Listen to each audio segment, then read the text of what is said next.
Good! An audience! Good of you to come.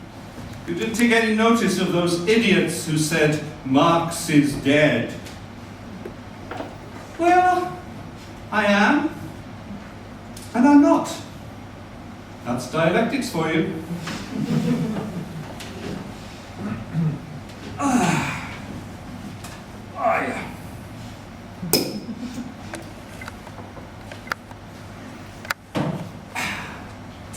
May wonder how I got here. By public transportation. I didn't expect to come back here. I wanted to return to Soho. That's where I lived in London. But a bureaucratic mix-up. Here I am, Soho in New York. Well, I always wanted to visit New York. Why have I returned? To clear my name. I've been reading your newspapers. Oh. They're all proclaiming that my ideas are dead. It's nothing new. These clowns have been saying this for more than 100 years. Don't you wonder, why is it necessary to declare me dead again and again? Well, I've had it up to here. I asked for the right to come back, just for a while. But there are rules. I told you, it's a bureaucracy. It is permissible to read, even to watch, but not to travel. I protested, of course, and had some support. Socrates told them, the untraveled life is not worth living. Gandhi fasted.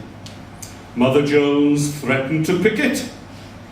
Mark Twain came to my defense in his own strange way. Buddha chanted, Om, but the others kept quiet. My God, at this point, what are they going to lose? Yes, there too I have a reputation as a troublemaker. And even there, protest works. Finally they said, all right, you can go. You can have an hour or so to speak your mind, but remember, no agitating. They do believe in freedom of speech, but within limits. They're liberals. You can spread the word, Marx is back, for a short while. But understand one thing, I am not a Marxist. I once said that to Pieper, and he almost croaked. I should tell you about Pieper. We were living in London, Jenny and I and the little ones, plus 2 dogs, 3 cats and 2 birds. Barely living. A flat on Dean Street near where they dumped the city's sewage. We were in London because I'd been expelled from the continent. Expelled from the Rhineland, yes, from my birthplace. I had done dangerous things. I was editor of a newspaper, Die Rheinische Zeitung. Hardly revolutionary, but I suppose the most revolutionary act one can engage in is to tell the truth.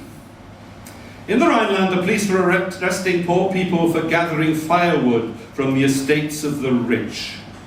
I wrote an editorial protesting that. Then they tried to censor our paper. I wrote an editorial declaring that there was no freedom of the press in Germany. They decided to prove me right. They shut us down. Only then did we become radical. Isn't that the way it is? Our last issue of the Zeitung had a huge headline in red ink, Revolt! That annoyed the authorities. They ordered me out of the Rhineland. So, I went to Paris. Where else do exiles go? Where else can you sit all night in a cafe and tell lies about how revolutionary you were in the old country? Yes, if you're going to be an exile, be one in Paris. Paris was our honeymoon. Jenny found a tiny flat in the Latin Quarter. Heavenly months. But the word was out from the German police to the Paris police. It seems that the police develop an internationalist consciousness long before the workers. So I was expelled from Paris too. We went to Belgium. Expelled again. We came to London, where refugees come from all over the world. The English are admirable in their tolerance and insufferable in their boasting about it.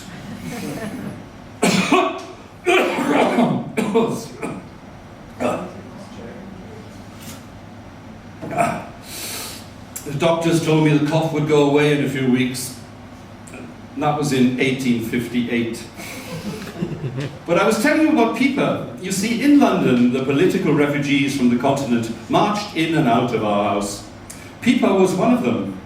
He buzzed around me like a hornet. He was a flatterer, a sycophant. He would station himself 6 inches from me to make sure I could not evade him, and he would quote from my writings.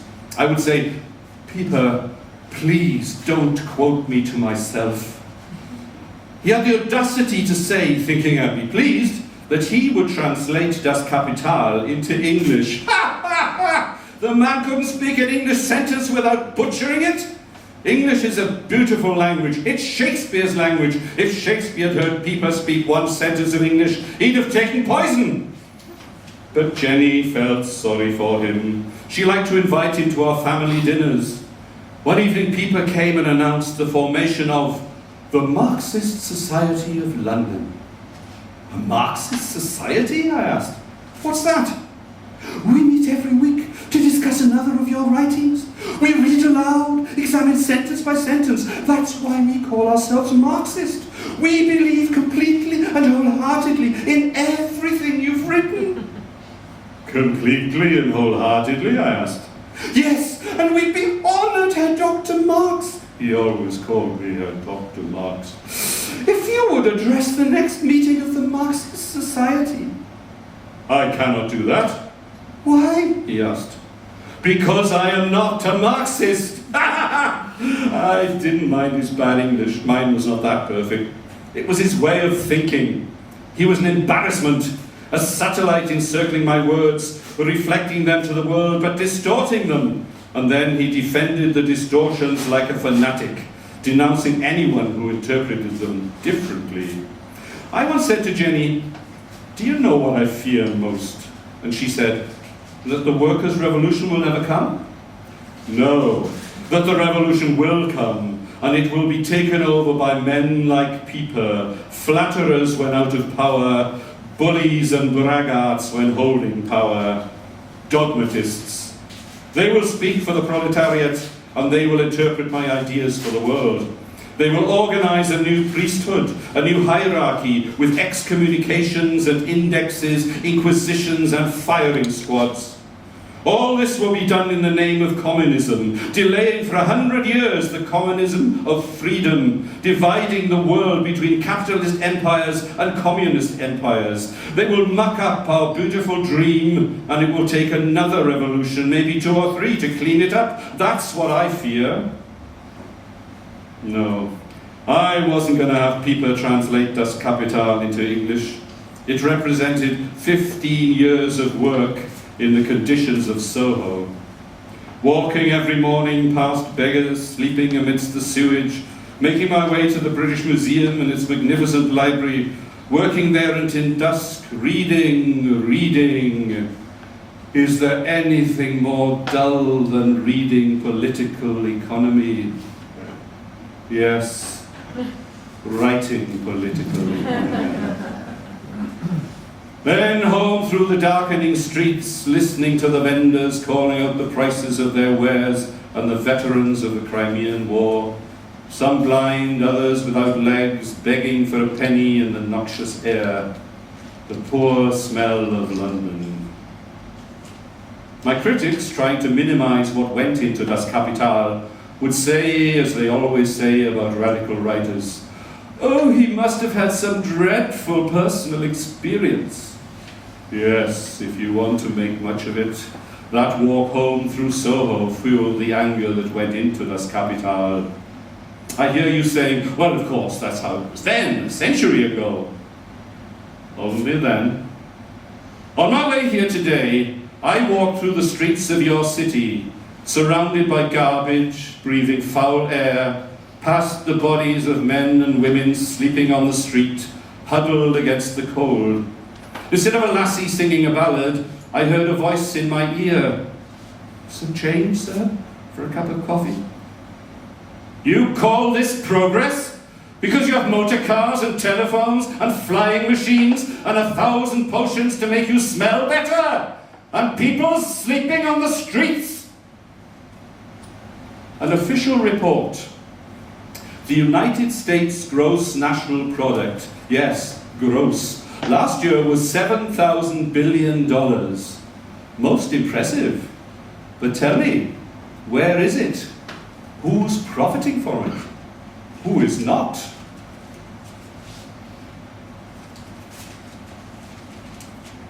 Less than 500 individuals control $2,000 billion in business assets. Are these people more noble, more hardworking, more valuable to society than the mother in the tenement, nurturing 3 children through the winter with no money to pay the heating bill?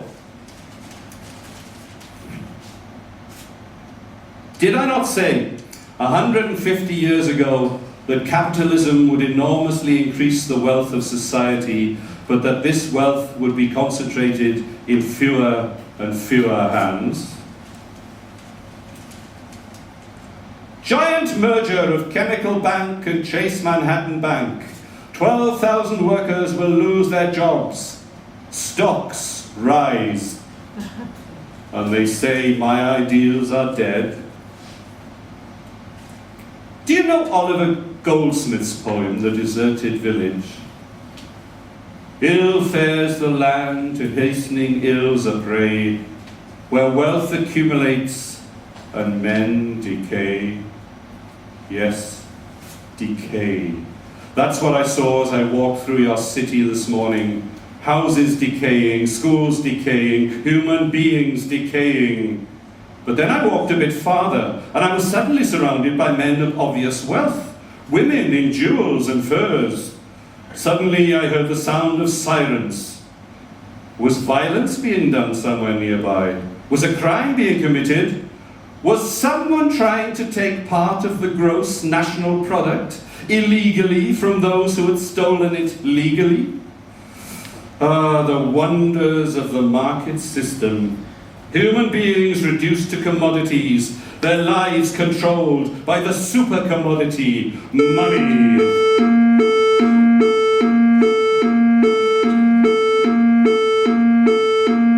Ooh, the committee doesn't like that.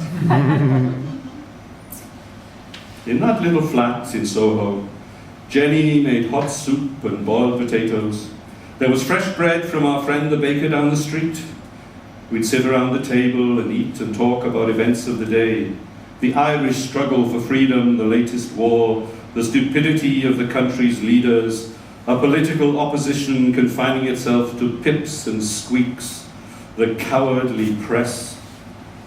I suppose things are different these days, huh? After dinner, we'd clear the table and I would work, with my cigars handy and a glass of beer. Yes, work until 3 or 4 in the morning. My books piled up on one side, the parliamentary reports piled up on another. Jenny would be at the other end of the table transcribing. My handwriting was impossible, and she would rewrite every word of mine. Can you imagine a more heroic act? Occasionally a crisis. No, not a world crisis, a book would be missing. One day I could not find my Ricardo. I asked Jenny, where's my Ricardo? You mean Principles of Political Economy? Well, she thought I was finished with it and she'd taken it to the pawn shop. I lost my temper. My Ricardo? You pawned my Ricardo? She said, be quiet. Last week didn't we pawn the ring my mother gave me? Family. When we ran out of those gifts, we pawned our clothes. One winter, do you know the London winters? I did without my overcoat. Another time I walked out of the house and my feet began to freeze on the snow.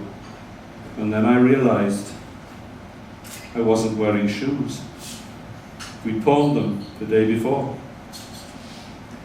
When Das Kapital was published, we celebrated. But Engels had to give us some money so we could go to the pawn shop and retrieve our linens and dishes for the dinner. Engels, a saint. There's no other word for him. When they cut off our water, our gas, and the house was dark, our spirits low, Engels paid the bills.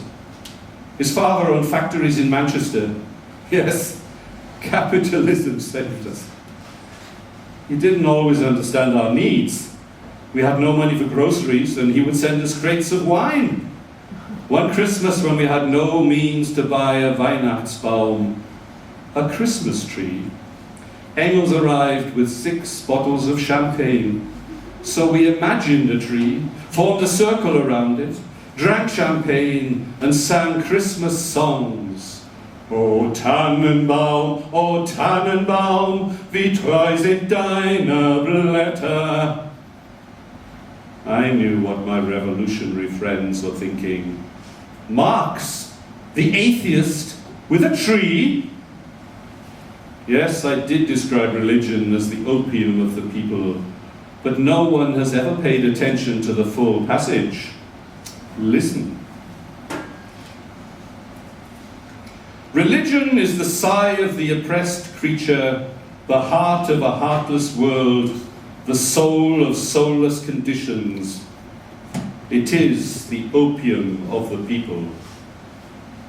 True, opium's no solution, but it may be necessary to relieve pain.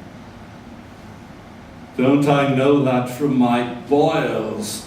And doesn't the world have a terrible case of boils? I keep thinking about Jenny. Well, she packed all our possessions and brought our 2 girls, Jennychen and Laura, across the channel to London, and then gave birth 3 times in our miserable cold flat on Dean Street.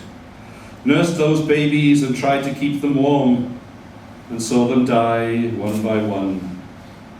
Guido, he'd not even begun to walk, and Francesca, she was 1 year old.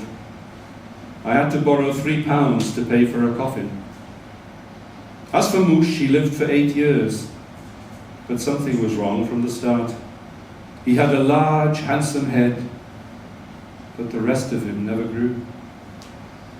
The night he died, we all slept on the floor around his body until the morning came. When Eleanor was born, we were fearful, but she was a tough little thing. It was good that she had 2 older sisters. They barely survived themselves. Jennychen was born in Paris. Paris is marvelous for lovers, but not for children. Something about the air. Laura was our second, born in Brussels. No one should be born in Brussels. In London, we had no money, but we always had Sunday picnics. We would walk an hour and a half into the countryside, Jenny and I, the children, and Lenchen. Oh, I'll tell you about her.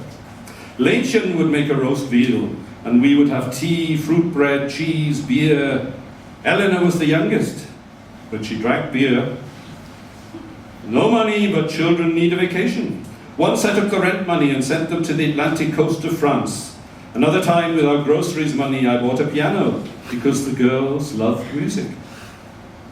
A father's not supposed to have favorites among his children, but Eleanor, I would say to Jenny, Eleanor's a strange child. And Jenny would reply, you expect the children of Karl Marx to be normal? Eleanor was the youngest, the brightest. Imagine a revolutionary at the age of 8. That's how old she was in 1863. Poland was in rebellion against Russian rule, and Tussie wrote a letter. That's what we called her, Tussie. She wrote to Engels about those brave little fellows in Poland, as she called them. When she was 9, she sent a letter to America, advice to President Lincoln, telling him how to win the war against the Confederacy. Also, she smoked and drank wine. Still, she was a child. She would dress her dolls while sipping from a glass of wine. She played chess with me when she was 10, and I could not easily defeat her. At 15, she suddenly became furious against the law about observing the Lord's Day. No activity on Sunday was permitted, so she organised Sunday evenings for the people at St. Martin's Hall. Brought musicians there to play Handel, Mozart, Beethoven. The hall was packed. 2,000 people. It was illegal, but no one was arrested. A lesson. If you're going to break the law, do it with 2,000 people and Mozart. I used to read Shakespeare and Aeschylus and Dante aloud to her and her sisters, which she loved. Her room was a Shakespeare museum. She memorized Romeo and Juliet and insisted that I read over and over those lines of Romeo when he sees Juliet for the first time. The brightness of her cheek would shade those stars, as daylight doth a lamp. Her eyes in heaven would through the airy region stream so bright, that birds would sing and think it were not night. Tussie was not easy to live with, oh no. Do you know how embarrassing it is to have a child who finds flaws in your reasonings? She would argue with me about my writings. For instance, my essay on the Jewish question. Not easy to understand, I admit. Well, Eleanor read it and immediately challenged me. Why do you single out the Jews as representatives of capitalism? They are not the only ones poisoned by commerce and greed. I tried to explain. I wasn't singling out the Jews, just using them as a vivid example. Her answer was to start wearing a Jewish star. I'm a Jew, she announced. What could I say? I shrugged my shoulders, and Eleanor said, that's a very Jewish gesture. She could be very annoying. Tussie knew my father had converted to Christianity. It was not practical to be a Jew in Germany. Is it ever practical to be a Jew anywhere? He had me baptized at the age of 8. This fact intrigued Eleanor. She asked more. No, the family called me more because of my dark complexion. I know you were baptized, but first you were circumcised, weren't you? Nothing embarrassed that girl. At such times she was impossible. Listen to this. Alongside her Jewish star, she wore her crucifix. No, she was not enamored of Christianity, but of the Irish and their rebellion against England. She learned about the Irish struggle from Lizzie Burns, Engels' love. Lizzie was a mill girl and could not read. Engels spoke 9 languages. You might think this would make it hard for them to communicate, but they loved one another. Lizzie was active in the Irish movement. Tussie would visit and the two of them would sit on the floor and drink wine together and sing Irish songs until they fell asleep. There was that terrible night, the night the English government hanged 2 young Irishmen right there in Soho with a drunken crowd cheering. Those genteel English with their afternoon tea and their public hangings. I understand you don't hang people anymore. Only gas them, or inject poison into their veins, or use electricity to burn them to death. Much more civilized. Yes, they hanged 2 young Irishmen for wanting freedom from England. Eleanor wept and wept. I would say to her, Tussie, you don't have to get involved so soon with the horrors of the world. You're 15. And she would answer, that's the point, Moore. I'm not 13. I'm not 14. I'm 15. Yes, she was 15, and she became infatuated with any dashing, handsome man who visited our flat. I could draw up a list. For all the rest of her life, Eleanor was clever in politics, idiotic in love. She was mad about the hero of the Paris Commune, Lissagaray. Well, at least he was a Frenchman. Jennings's fellow was English. English men are like English food. Need I say more? And there was Laura's lover, Lafargue. His public displays of ardour were absurd. He would put his hand on her arse in public, as if it were the most natural thing, and Jenny defended him. It's his Creole background, she said. You know his family came to France from Cuba. As if in Cuba, everyone went around with their hands on somebody's ass. Oh, Jenny was always trying to calm me down. Well, she might calm me, but she was unsuccessful with my boils. Did you ever have boils? Oh, no sickness more odious. It plagued me all my life and led to stupid attempts to analyze me via my boils. Marx is angry at the capitalist system because he has boils. What imbeciles! How do they account for all the revolutionaries who don't have boils? Of course, they always find something. This one was beaten by his father, this one was nursed by his mother till he was 10, that one had no toilet training, as if one must be abnormal to resent exploitation. Every explanation except the obvious one, that capitalism by its nature, its attack on the human spirit, breeds rebellion. Oh yes, they say capitalism has become more humane since my time. Really? Just a few years ago, it was in the newspapers, factory owners locked the doors on the women in their chicken factory in North Carolina. Why? To make more profit. There was a fire, and 25 workers were trapped, burned to death. Perhaps my anger did inflame my boils, but try working, try sitting and writing with boils on your ass. Don't tell me about doctors. The doctors knew less than I did, much less, because the boils were mine.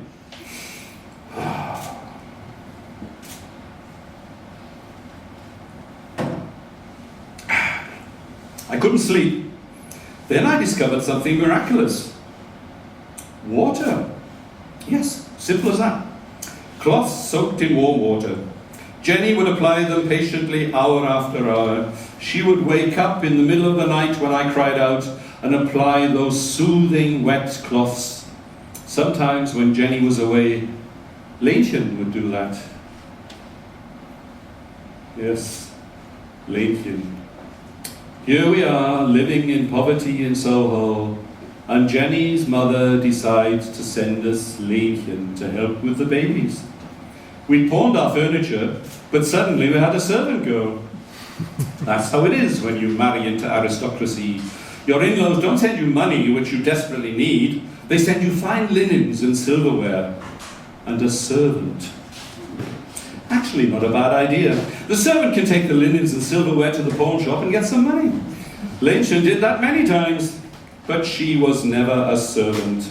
The children adored her, and Jenny had tremendous affection for her. When Jenny was ill, Leentchen was with her, tending to every need. But yes, her presence created a great tension between Jenny and me. I remember a scene. Jenny said, "This morning I saw you looking at Leentchen." Looking? What do you mean? I mean the way a man looks at a woman. I still don't know what you mean. It was one of those conversations which cannot possibly come to any good. This was all going on inside our flat on Dean Street, and outside was London. Can you imagine the streets of London in 1858? The Costa girls trying to sell a few rolls for a few pennies, the organ grinder with his monkey, the prostitutes, the magicians, the fire eaters, the street vendors bellowing trumpets, ringing bells, the hurdy-gurdies, the organs, the brass bands, the fiddlers, the Scottish pipers, and always a beggar girl singing an Irish ballad.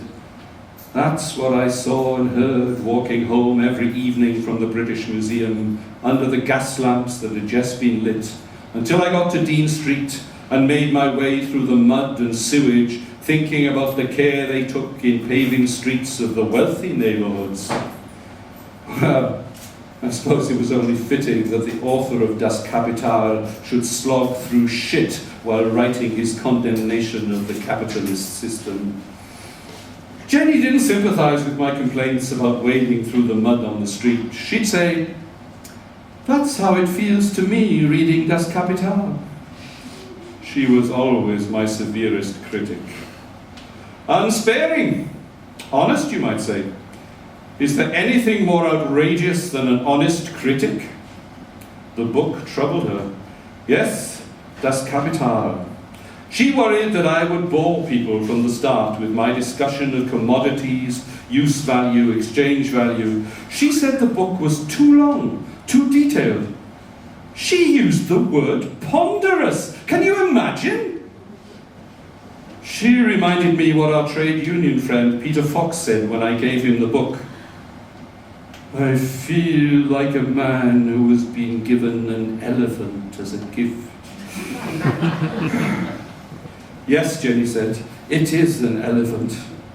I tried to tell her this is not the Communist Manifesto, which was intended for the general public. It's an analysis. Let it be an analysis, she said, but let it cry out like the manifesto. A spectre is haunting Europe, the spectre of communism. Yes, she said, that excites the reader. A spectre is haunting Europe. And then she read to me the first words of Das Kapital, to torment me, of course. The wealth of those societies in which the capitalist mode of production prevails presents itself as an immense accumulation of commodities. She said, that'll put the readers to sleep. I ask you, is it boring? I admitted that to Jenny. She said, there's no such thing as a little boring. Don't misunderstand. She did see Das Kapital as a profound analysis. It showed how the capitalist system must, at a certain stage in history, come into being and bring about a colossal growth of the productive forces, an unprecedented increase in the wealth of the world, and then how it must, by its own nature, distribute that wealth in such a way as to destroy the humanity of both labourer and capitalist, and how it must, by its nature, create its own grave diggers and give way to a more humane system. But Jenny always asked, how are we reaching the people we want to reach? One day she said to me, do you know why the censors have allowed it to be published? Because they cannot understand it and assume no one else can either. I reminded her that Das Kapital was receiving favourable reviews. She reminded me that most of the reviews were written by Engels. I told her that perhaps she was being critical of my work because she was unhappy with me. You men, she said, you cannot believe that your work deserves criticism, and so you attribute it to something personal. Yes, Moore, my personal feelings are there, but this is separate. Yes, her personal feelings. Jenny was having a terrible time then. I suppose I was responsible. But I didn't know how to ease her anguish. You must understand, Jenny and I fell in love when I was 17 and she was 19. She was marvellous looking with auburn hair and dark eyes. For some reason her family took a liking to me. They were aristocrats. Aristocrats are always impressed with intellectuals. Jenny's father and I would have long discussions about Greek philosophy. I'd done my doctoral thesis on Democritus and Heraclitus. I was beginning to realize that up to now the philosophers had only interpreted the world. But the point was to change it. When I was expelled from Germany, Jenny followed me to Paris, and there we married, and she gave birth to Jennychen and Laura. We were happy in Paris, living on nothing, meeting our friends in a cafe. They also lived on nothing. What a bunch we were. Bakunin, the huge, shaggy anarchist. Engels, the handsome atheist. Heine, the saintly poet. Oh, Stirner, the total misfit. And Proudhon, who said, property is theft, and wanted some. Being poor in Paris is one thing. Being poor in London is another. We moved there with 2 children, and soon Jenny was pregnant again. Sometimes I felt she blamed me for having to bring up our children in a cold, damp flat where someone was sick all the time. Jenny came down with smallpox. She recovered, but it left pockmarks on her face. I tried to tell her she was still beautiful, but it didn't help. I wish you could know Jenny. What she did for me cannot be calculated. And she accepted the fact that I could not simply get a job like other men. Yes, I did try once. I wrote a letter of inquiry to the railway for a position as a clerk. They responded as follows. Dr. Marks, we are honoured with your request for a position here. We've never had a Doctor of Philosophy working for us as a clerk, but the position requires a legible handwriting, so we must regretfully decline your offer. Jenny believed in my ideas, but she was impatient with what she considered the pretensions of high-level scholarship. Come down to earth, Herr Doctor, she'd say. She wanted me to describe the theory of surplus value so ordinary workers could understand it.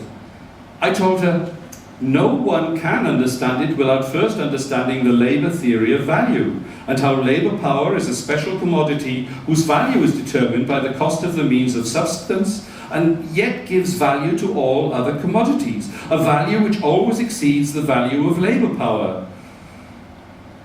She would shake her head. No, that won't do. All you have to say is this. Your employer gives you the barest amount in wages, just enough for you to survive and work. But out of your labour, he makes far more than what he pays you. And so he gets richer and richer while you stay poor. All right, let's say only 100 people in world history have ever understood my theory of surplus value. But it's still true. Just last week, I was reading the reports of the United States Department of Labor. There you have it. Your workers are producing more and more goods and getting less and less in wages. What's the result? Just as I predicted. Now the richest 1% of the American population owns 40% of the nation's wealth. And this in the great model of world capitalism, the nation that has not only robbed its own people, but sucked in the wealth of the rest of the world. Jenny was always trying to simplify ideas that were, by their nature, complex. She accused me of being a scholar first and a revolutionary second. She said, forget your intellectual readers, address the workers. She called me arrogant and intolerant. Why do you attack other revolutionaries more vehemently than you attack the bourgeoisie, she asked. Proudhon, for instance. The man didn't understand that we must applaud capitalism for its development of giant industries and then take them over. Proudhon thought we must retreat into a more simple society. When he wrote his book, The Philosophy of Poverty, I replied with my own book, The Poverty of Philosophy. I thought this was clever. Jenny thought it was insulting. I suppose Jenny was a far better human being than I could ever be. She encouraged me to get off my behind and get involved in the cause of the London workers. She came with me when I was invited to address the first meeting of the International Working Men's Association. It was the fall of 1864. 2,000 people were packed into St. Martin's Hall. The workers of all countries must unite against foreign policies which are criminal, which play upon national prejudices, which squander in wars the people's blood and treasure. We must combine across national boundaries to vindicate the simple laws of morals and justice in international affairs. Workers of the world, unite! Jenny liked that.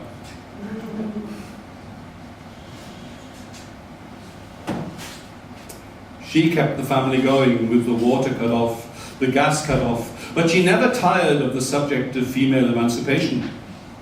She said that the vitality of women was being sapped by staying at home and darning socks and cooking, and so she refused to stay at home. She accused me of being theoretically an emancipationist, but practically ignorant of the problems of women. You and Engels, she said, write about sexual equality, but you don't practice it. Well, I won't comment on that. She supported with all her heart the Irish struggle against England. Queen Victoria had said, "These Irish are really abominable people, not like any other civilized nation." Jenny wrote a letter to the London newspapers. "England hangs Irish rebels who wanted nothing but freedom. Is England a civilized nation?" Jenny and I were powerfully in love. How can I make you understand that? But we went through hellish times in London. The love was still there, but at a certain point, things changed. I don't know why. Jenny said it was because she was no longer the great beauty I'd wooed. That made me angry. She said it was because of Lincoln. That made me even more angry. She said I was angry because it was true. That made me furious. They claim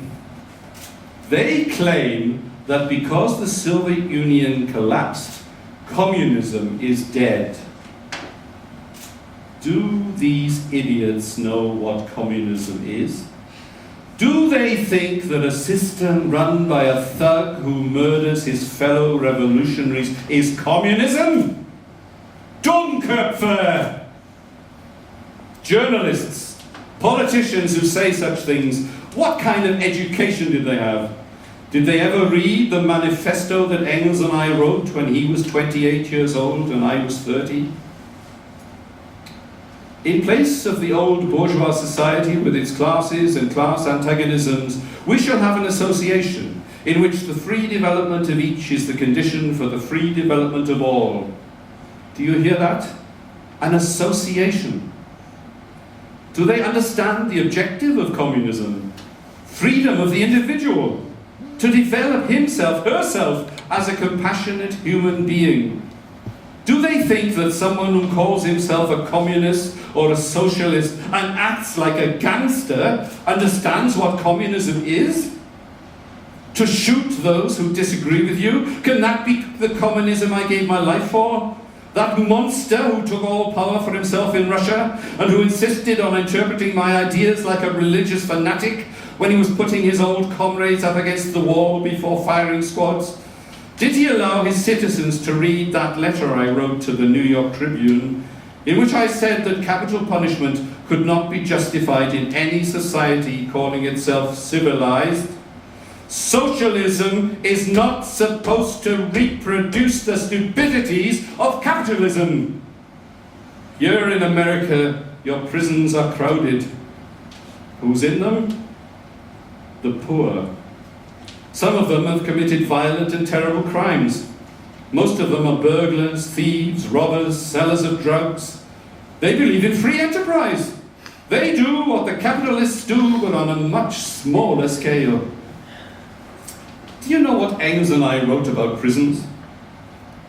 Rather than punishing individuals for their crimes, we should destroy the social conditions which engender crime and give to each individual the scope which he needs in society in order to develop his life. Oh yes, we spoke of a dictatorship of the proletariat, not a dictatorship of a party, of a central committee, not a dictatorship of one man. No, we spoke of a temporary dictatorship of the working class. The mass of the people would take over the state and govern in the interests of all, until the state itself would become unnecessary and gradually disappear. Bakunin, of course, disagreed. He said that a state, even a worker state, if it has an army, police, prisons, will become a tyranny. He loved to argue with me. Do you know about him, Bakunin? The anarchist? If a novelist invented such a character, you would say the existence of such a person is not possible. To say Bakunin and I did not get along is a great understatement.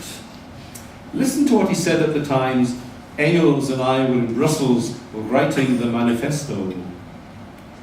Marx and Engels, especially Marx, are ingrained bourgeois. We were ingrained bourgeois.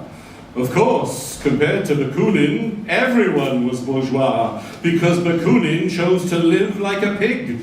And if you didn't live like a pig, if you had a roof over your head, if you had a piano in your sitting room, if you enjoyed some fresh bread and wine, you were a bourgeois.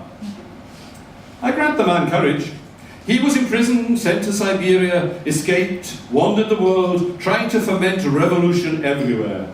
He wanted an anarchist society, but the only anarchism he ever succeeded in establishing was in his head. He tried to start an uprising in Bologna and almost killed himself with his own revolver. His revolutions failed everywhere, but he was like a man whose failure with women only spurs him on to more. Did you ever see a photograph of Bakunin? A giant of a man, bald head which he covered with a little grey cap, massive beard, ferocious expression. He had no teeth, scurvy, the result of his prison diet. He seemed to live not in this world, but in some world of his imagination. He was oblivious to money. When he had it, he gave it away. When he didn't have it, he borrowed without any thought of returning it. He had no home. Or you might say, the world was his home. He would arrive at a comrade's house and announce, "I'm here, where do I sleep? And what is there to eat?" In an hour, he was more at home than his hosts. There was that time in Soho. We were having dinner and Bakunin burst in. Didn't bother to knock. It was his habit to arrive at dinner time. We were surprised. We thought he was in Italy. Whenever we heard about him, he was in some far-off country organizing a revolution. Well, he almost knocked the door off its hinges, came in, looked around, smiled his toothless smile and said, "Good evening, comrades," and without waiting for response, sat down at the table and began devouring sausage and meat in enormous chunks, stuffing in cheese too, and glass after glass of brandy. I said to him, "Mikhail, try the wine, we have plenty of that. Brandy's expensive." He drank some wine, spit it out. "Absolutely tasteless," he said.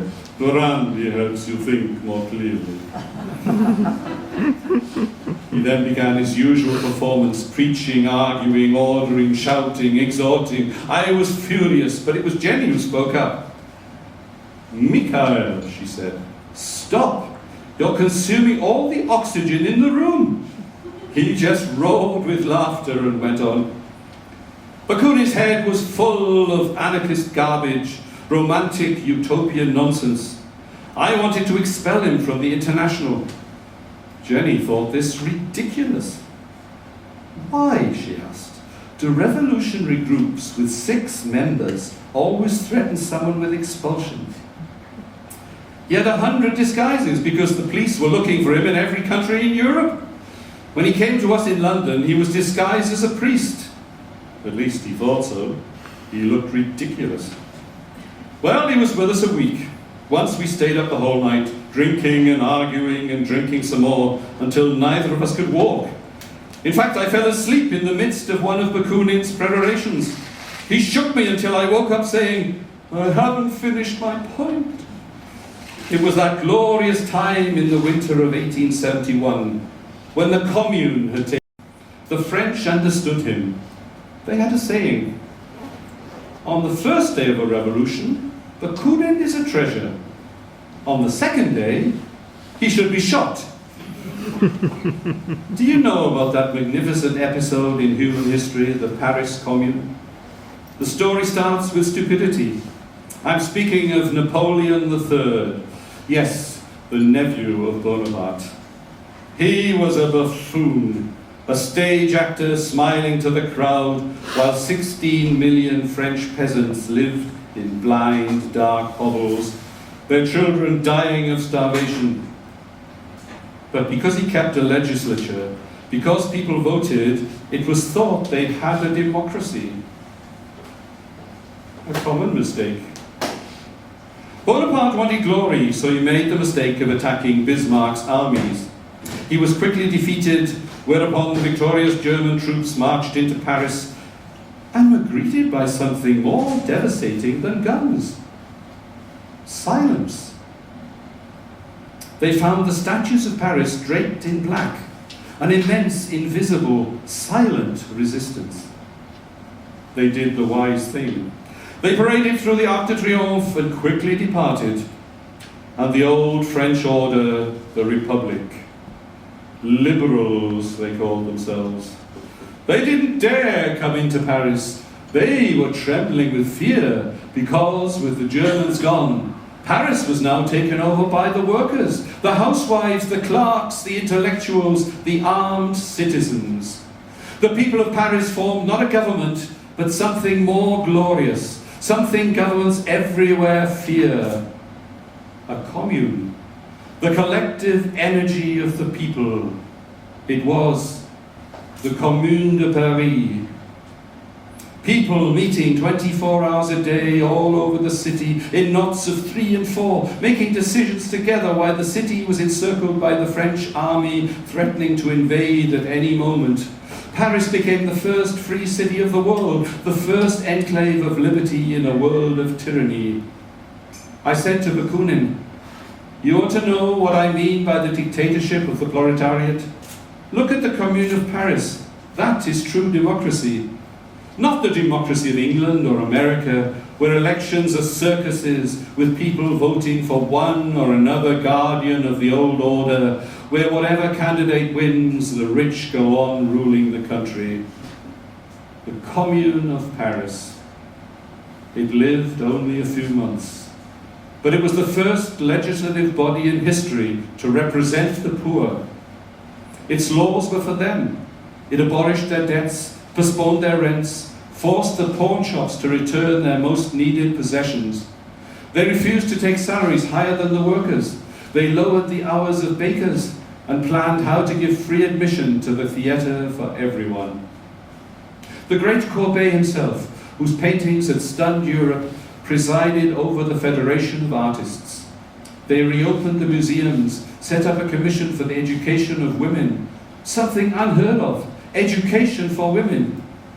They took advantage of the latest in science, the lighter-than-air balloon, and launched one out of Paris to soar over the countryside, dropping printed papers for the peasants with a simple, powerful message. The message that should be dropped to working people everywhere in the world. Our interests are the same. The Commune declared the purpose of the schools: to teach children to love and respect their fellow creatures. I've read your endless discussions of education. Such nonsense. They teach everything needed to succeed in the capitalist world, but do they teach the young to struggle for justice? The communards understood the importance of that. They educated not only by their words, but by their acts. They destroyed the guillotine, that instrument of tyranny, even of revolutionary tyranny. Then, wearing red scarves, carrying a huge banner, the buildings festooned with sheets of red silk, they gathered around the Vendôme column, symbol of military power, a huge statue surmounted by the bronze head of Napoleon Bonaparte. A pulley was attached to the head, a capstan turned, and the head crashed to the ground. People climbed onto the ruins. A red flag now floated from the pedestal. Now it was the pedestal not of one country, but of the human race. And men and women watching wept with joy. Yes, that was the Commune of Paris. The streets were always full, discussions going on everywhere. People shared things. They seemed to smile more often. Kindness ruled. The streets were safe, without police of any kind. Yes, that was socialism. Of course, that example, the example of the Commune, could not be allowed. And so the armies of the Republic marched into Paris and commenced a slaughter. The leaders of the Commune were taken to Père Lachaise cemetery, put against the stone wall, and shot. Altogether, 30,000 were killed. The Commune was crushed by wolves and swine, but it was the most glorious achievement of our time.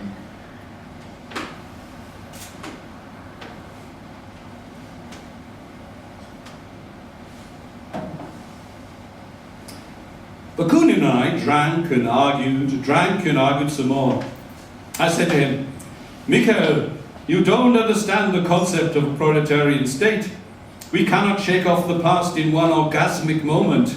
We will have to remake a new society with the remnants of the old order. That takes time. No, he said.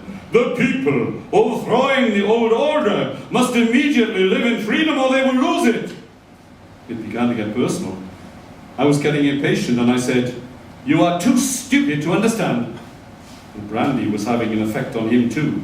He said, Marx, you are an arrogant son of a bitch.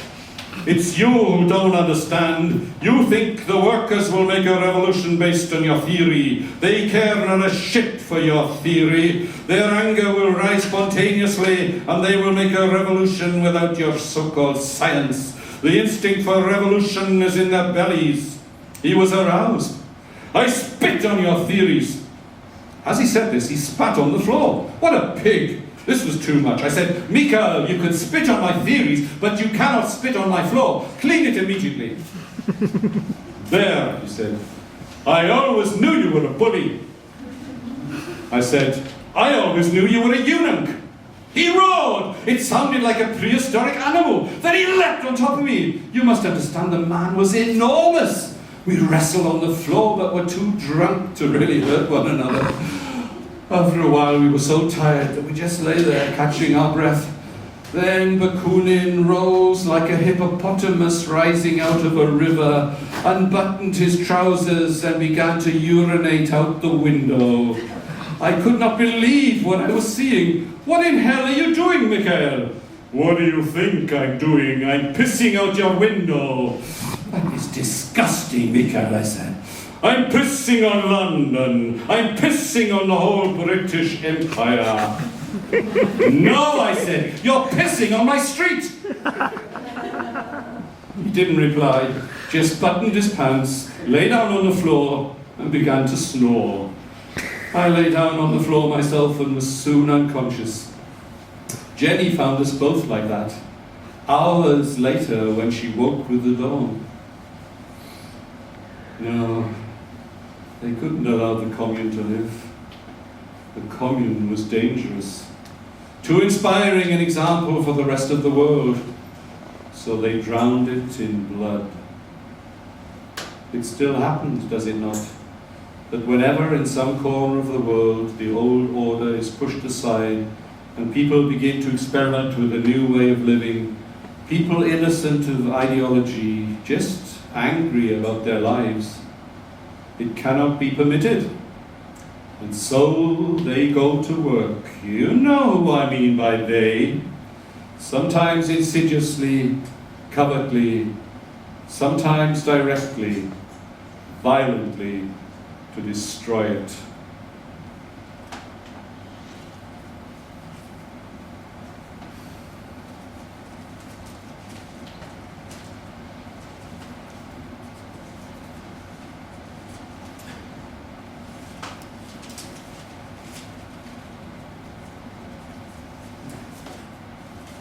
So they keep saying, capitalism has triumphed. Triumphed? Why? Because the stock market has risen to the sky and the stockholders are even wealthier than before. Triumphed when 1/4 of American children live in poverty, when 40,000 of them die every year before their first birthday. 100,000 people lined up before dawn in New York City for 2,000 jobs. What will happen to the 98,000 who are turned away? Is that why you are building more prisons? Yes, capitalism has triumphed, but over who? You have technological marvels. You've sent men into the stratosphere, but what are the people left on Earth? Why are they so fearful? Why do they turn to drugs, to alcohol? Why do they go berserk and kill? Yes, it's in the newspapers. Your politicians are bloated with pride. The world will now move towards the free enterprise system, they say. Has everyone become stupid? Don't they know the history of the free enterprise system, when government did nothing for the people and everything for the rich? When your government gave 100 million acres of land free to the railroads, but looked away as Chinese immigrants and Irish immigrants worked 12 hours a day on those railroads and died in the heat and the cold. And when workers rebelled and went on strike, the government sent armies to smash them into submission.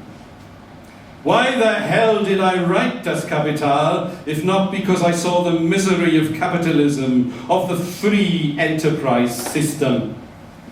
In England, little children were put to work in the textile mills because their tiny fingers could work the spindles. In America, young girls went to work in the mills of Massachusetts at the age of 10 and died at the age of 25. The cities were cesspools of vice and poverty. That is capitalism, then and now. Yes, I see the luxuries advertised in your magazines and on your screens. Yes, all those screens with all those pictures. You see so much and know so little. Doesn't anyone read history? What kind of shit do they teach in the schools these days?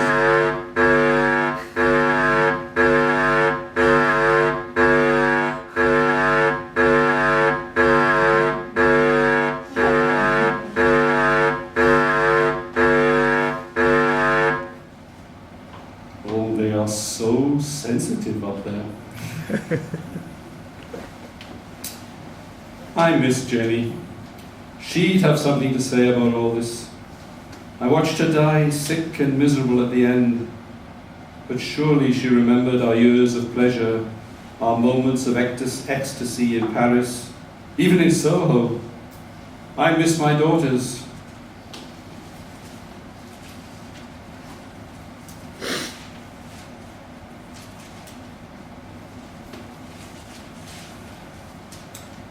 Anniversary of Gulf War, a victory, short and sweet.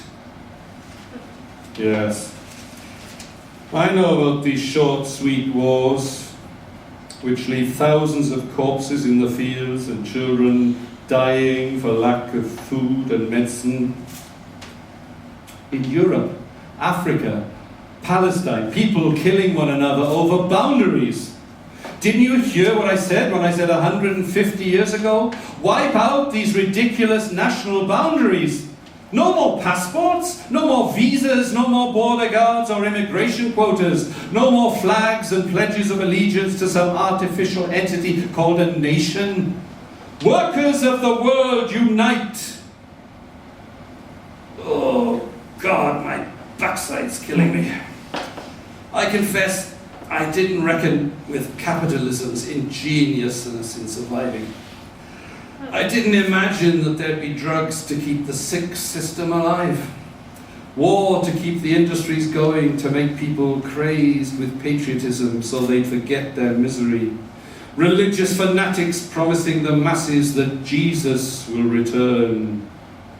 I know Jesus. He's not coming back.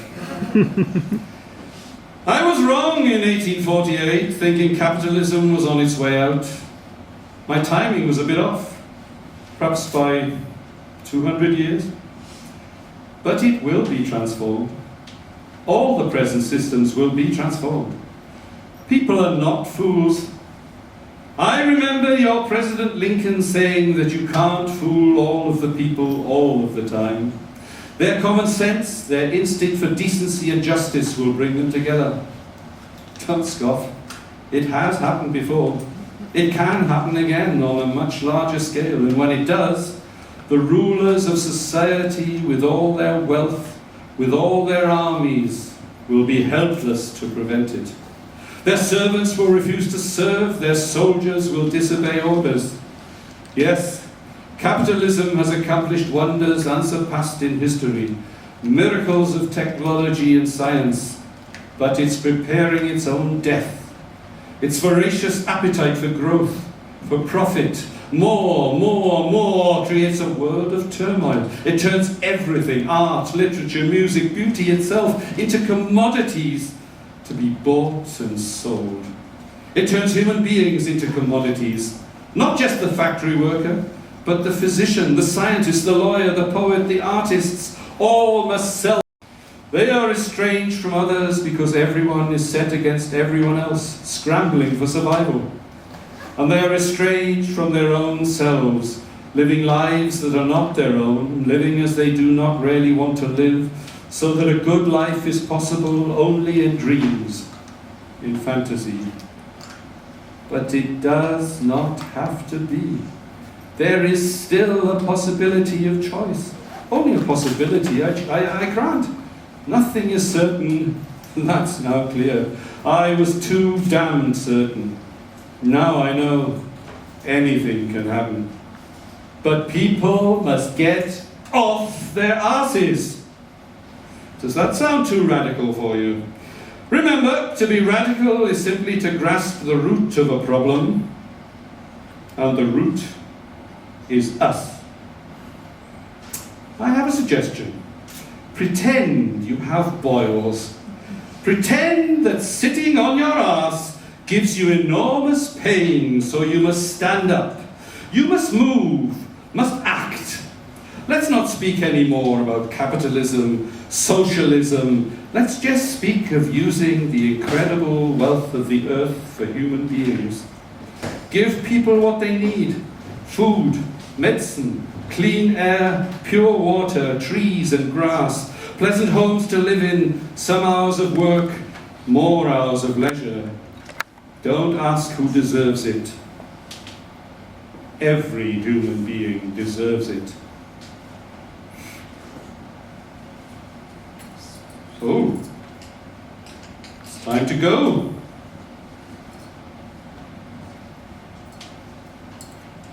Do you resent my coming back and irritating you?